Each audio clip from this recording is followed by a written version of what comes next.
On this Friday night, carbon tax hike criticism, the fears about affordability. You have to give people a break, especially nowadays. Conservative premiers across this country are not telling the truth. And a reality check on all the political rhetoric. Deepening desperation in Haiti. People are often afraid to leave their houses. The warning about what could happen if police don't get proper support. Saving this whale, the mission to free an orphaned orca calf stuck in a BC lagoon. Global National with Farah Nasser. Reporting tonight, Nitu Garcha. Good evening and thanks for joining us. As Canadians hit the road this holiday weekend, many are bracing for what could be a more expensive return home. The federal carbon tax hike takes effect on Monday, with gas prices set to rise 3 cents a litre. The majority of premiers in this country are expressing their displeasure, prompting the Prime Minister to fire back and call Conservatives liars. In tonight's top story, Abigail Bimman has a reality check on what's at stake and what Canadians can expect in the days to come. I just don't understand why they're going to increase the carbon tax by 23%. It hurts people. A tax hike that will make it harder for people to eat, heat, and house themselves. At press conferences and at parliamentary committees. This is one of the policies, and they are stacking, that is making life more unaffordable. Pushback on the Liberal carbon tax hike due Monday, which will see gas prices climb by 3 cents a litre. It's not just about another 3 cents. It's about all of the cumulative effect of increased cost of energy. That is, again, inhumane. It begs the question, how far will the federal government go to make life even more difficult and expensive when so many Canadians are already struggling? It didn't increase the momentum. It might have actually blunted it somewhat. Political scientist Laurie Williams says feisty parliamentary hearings this week actually turned attention back on provincial government responsibility, though momentum is still in favor of critics. As people lose track of where the tax builds into the price, as oil prices go up and down, I think people are going to probably start looking at affordability more directly. Affordability, the key theme on which federal Conservatives have long been focused, while the Liberals, often accused of being out of touch there, have been hyper-focused on it this week in a cross-country tour trying to reach Gen Z and millennials. We're putting more money back in the pockets of families. A week that saw the Prime Minister take a wide swipe at those carbon tax critics. Conservative premiers across this country are misleading Canadians, are not telling the truth. What I heard is actually desperation, because the reality is that you are going up against a whole bunch of premiers who collectively they outnumber you, and it's going to be really hard to convince Canadians that, when they're out chirping, that they are wrong. And some say the debate is about more than climate change. There's a level of social class underpinning all of this, and it's really about urban Canada versus rural Canada. And a lot of the urbanites just don't grasp what's going on in rural Canada. And that's exactly what a lot of the premiers and what Poilievre is really promoting. Expect to hear more from the Liberals on affordability, especially for younger Canadians as they crisscross the country ahead of April 16th's budget. Meanwhile, the opposition leader will kick off next week in BC, the day the carbon tax hike takes effect. Abigail Bimman, Global News, Ottawa. The United Nations has a blunt warning about the situation in Haiti. It's calling for immediate and bold action to fight what it calls a worsening catastrophe. The surge in gang violence in recent weeks has brought with it a surge in hunger. Close to 5 million people, nearly half of Haiti's population, now faces food insecurity. Mike Armstrong reports. It's being called apocalyptic. Some streets in the Haitian capital, Port-au-Prince, look like a war zone. Canada's embassy is on a major thoroughfare and has for more than a week been protected by Canadian Special Forces. The only safe way in or out is by helicopter. This was one of 9 airlifts to the Dominican Republic Thursday. But for most Haitians, the UN says the city is an open-air prison or worse. There's no way out, air, land, or sea, and in fact, it's not even so open air anymore because people are often afraid to leave their houses. While gang violence makes some afraid to leave their homes, others are afraid to stay. The UN says last summer about 50,000 people were classified as internally displaced, basically refugees in their own country. That number is now about 8 times higher. There are also more and more reports of torture, disappearances, and deaths. The numbers are all going very much in the wrong direction very quickly. Now, one of the gang leaders controlling territory in the capital is Jimmy Cherizier, known as Barbecue. He also leads a sort of gang alliance called Vive Ensemble, or Living Together. A team with Sky News visited Cherizier's neighborhood this week. The gang leader says he would consider a ceasefire, but wants to be included in talks to pick a new prime minister. The acting prime minister is still stuck outside the country. Ariel Henry is set to step down when his replacement is chosen by the new Transitional Council, but Cherizier says that decision is still being made by the same people who led Haiti in the past. Classe politique qui là y a fait une exclusion côté que y a dit bandit nèg azam baladan mais son façon pour renouveler système nan Jean Lia parce que système nan il vient dans bout li.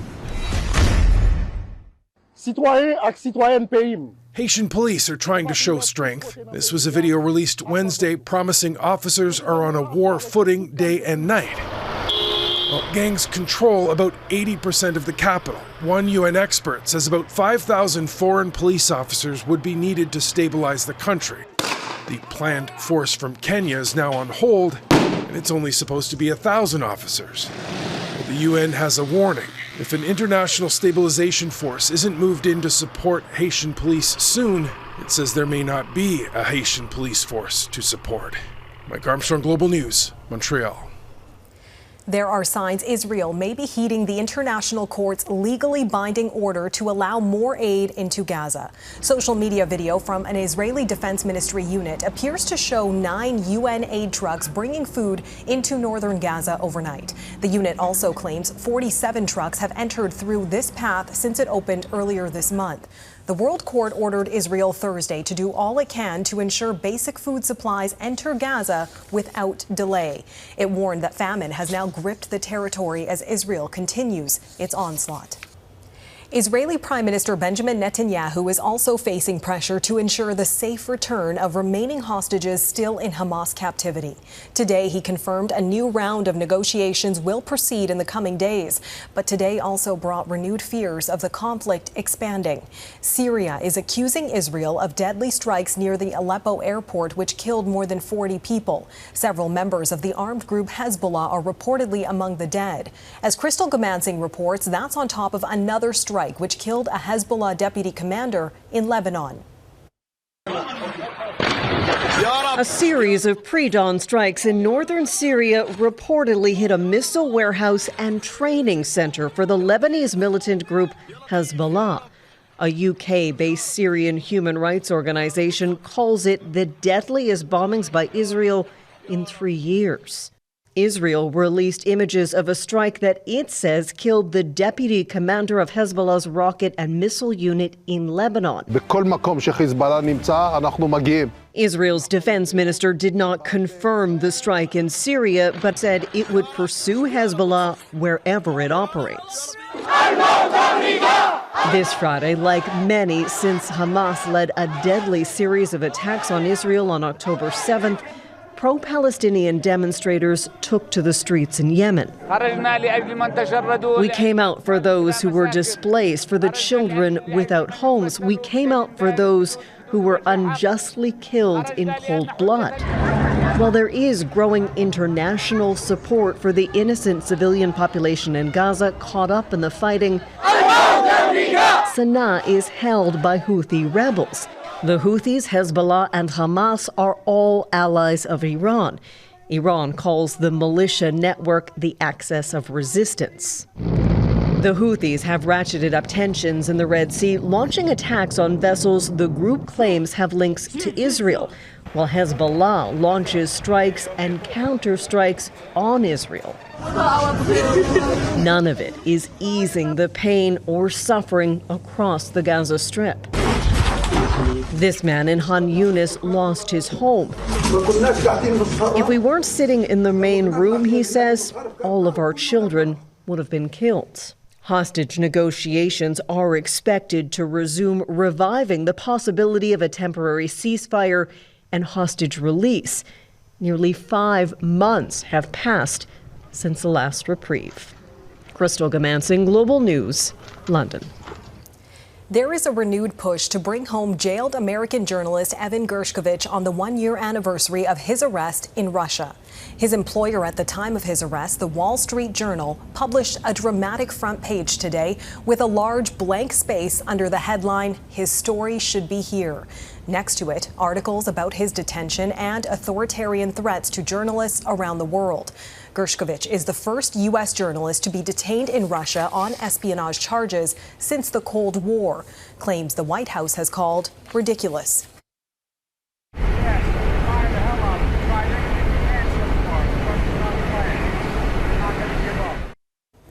On Tuesday, a Russian court extended his detention for a fifth time.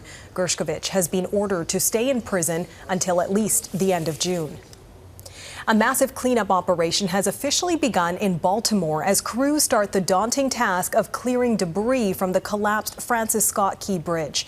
Several cranes will eventually be involved, but officials warn it will be a long process to reopen the port to ships and much longer to rebuild the bridge. Joel Senek has more on the monumental cleanup effort from Maryland tonight. Joel? One of the largest cranes on the East Coast is now at the site of the collapsed bridge behind me. It is a critical piece of equipment for crews who need to remove the ship and the bridge debris from the water. A gigantic helping hand ready to pick up the pieces of the fatal Baltimore bridge collapse. This crane that we're looking at is massive. The thing we also know is this: so is the challenge ahead of us. The crane is able to lift nearly 1,000 metric tons. It will be assisted by ground crews like these engineers using sonar to map out what lies in the river below. This is one of the most daunting engineering challenges, salvage challenges the country has faced in decades. Engineering expert Stephen Flynn compares the site to a complex jigsaw puzzle. The debris is structurally unsound. You're doing things underwater where there's not a lot of visibility. You've got currents. The 6 construction workers who died were honored by their colleagues Friday. All were from Mexico or Central America. They were working on the bridge at the time. 4 of the bodies are still believed to be pinned in the debris. Here, we are reminded once again about the enormous contribution that the immigrants made to this country. There are also economic concerns for the thousands who work at the now closed Port of Baltimore. Officials saying there is a lot of speculation as to when the channel will reopen, but the fact is they do not know. Mr. President, when will you visit Baltimore? Joe Biden telling reporters Friday he will visit the region next week. Also headed here, more cranes, 10 tugboats, and 8 salvage vessels. But first, crews need to cut the bridge into pieces so the cranes can lift them out. Nitu? All right, Joel Senek near Baltimore. Thanks for that, Joel. There's no catastrophe yet. Coming up, why Niagara Falls has proactively declared a state of emergency. Pope Francis was healthy enough to preside over and speak at today's Good Friday service at the Vatican. Good Friday is the most somber day on the Christian calendar, marking the death of Jesus by crucifixion. In previous years, the 87-year-old pontiff would pray on the floor of the basilica, but facing mobility and respiratory issues, he instead prayed from his wheelchair. Ontario's Niagara region has declared a state of emergency ahead of next month's total solar eclipse. Officials say it's out of an abundance of caution to ensure it's ready for what it's anticipating to be a once-in-a-lifetime event. Thousands of visitors are expected to flood the region.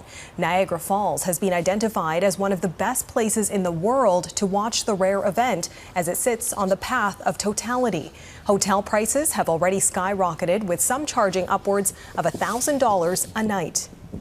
In BC, rescuers are racing against the clock to save an orca calf stranded at a lagoon on Vancouver Island. The 2-year-old whale has been stuck there since a low tide trapped the animal and its pregnant mother last week. The mother died, but the calf refuses to leave. Efforts to coax it back into the open ocean have failed, including on Thursday when 11 boats tried to guide it out. Attempts are pausing for the next few days due to lower tides, but concerns are growing around the animal's well-being. This makes it very tricky. They really haven't developed the blubber stores to be able to fast or So we're talking about days to like a week or two that this calf potentially has. Rescuers are now considering whether to airlift the young whale out with a sling. But experts say even if it reunites with its pod, there are no guarantees it will be welcomed back. Sudan's humanitarian disaster ahead, how a beacon of hope in Africa spiraled into brutal civil war.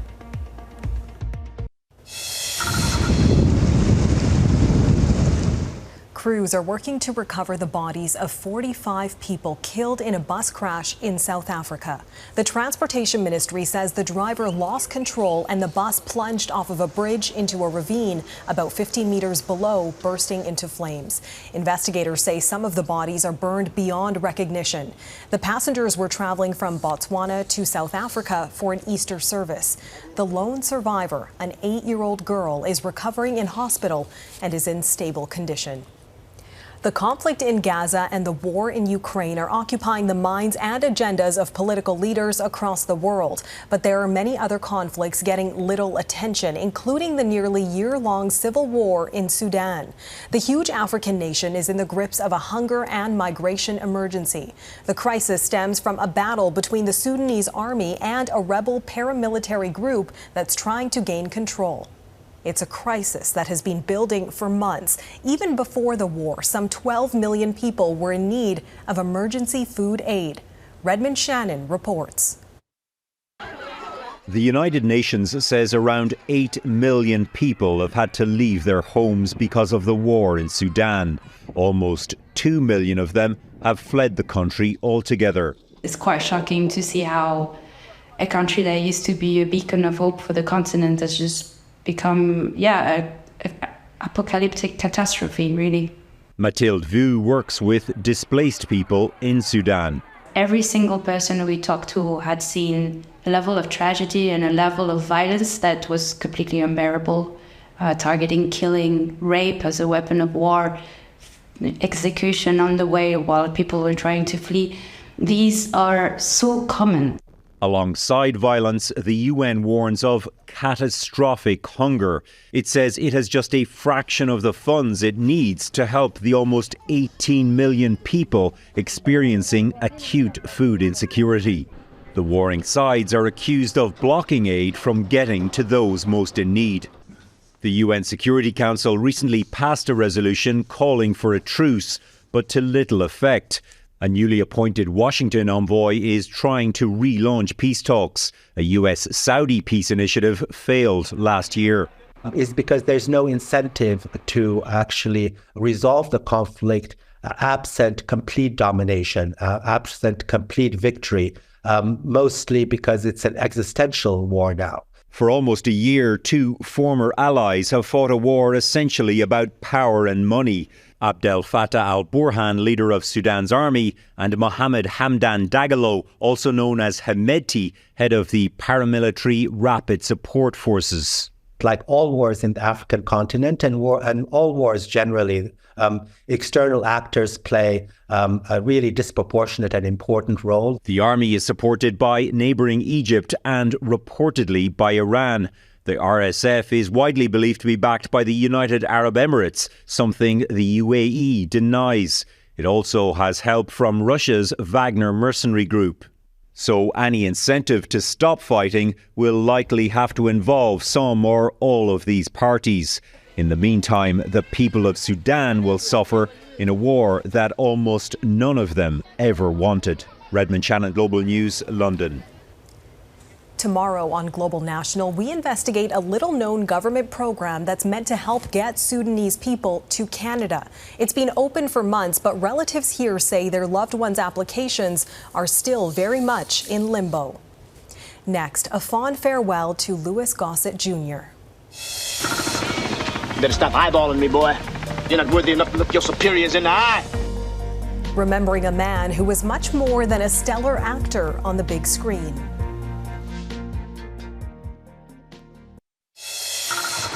Now, every time I say understand, I want the whole group to say, yes, sir. Understand. Yes, sir. Understand. Yes, sir. actor Louis Gossett Jr. in the film An Officer and a Gentleman, a performance that made him the first black man to win an Oscar for Best Supporting Actor. Gossett died today in California. No cause of death has been revealed. Gossett was also known for his Emmy-winning role in the miniseries Roots, one of the earliest in his 6-decade career. He was a basketball player, a musician, and an activist, establishing a foundation to combat racism. Gossett was 87 years old. Well, if there's one guy you want on your roster to kick off the baseball season, it would be BC's Tyler O'Neill. He set a Major League Baseball record last night with a home run on opening day for the 5th straight year. When asked what the secret is, he said he just wanted to kickstart the season. But the real secret behind O'Neill's power might actually run in the family. Tyler's father, Terry O'Neill, is a bodybuilder and former Mr. Canada. All right, and that is Global National for this Friday night. I'm Neethu Garcha. Tonight's Your Canada is this old grain elevator in Thunder Bay, Ontario. We love seeing your Canada. Please email your photos to viewers@globalnational.com. Thanks so much for watching and hope you'll join us again tomorrow. Have a great night.